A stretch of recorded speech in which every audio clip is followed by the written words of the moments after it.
নমস্কার, আমি রাজ। আপনারা দেখছেন খবর 24 ঘন্টা।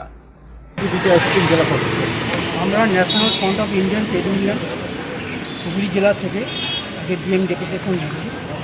আমাদের মাননীয় সভাপতি রাজ্যে স্থানীয় সরকারের নির্দেশে সমগ্র পশ্চিমবঙ্গ জুড়ে প্রতিটি জেলাতে ডিএম ডেপুটেশন চলছে।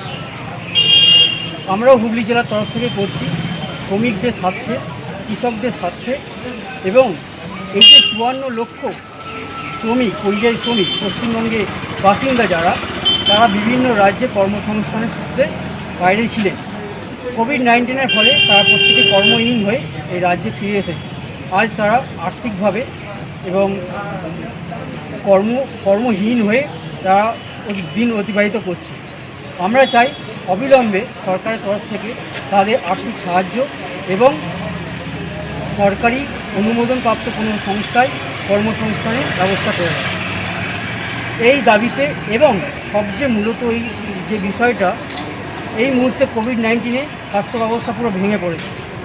সেখানে আয়ুষ্মান ভারত প্রকল্প, যে প্রকল্পটি কেন্দ্রীয় সরকারের প্রকল্প,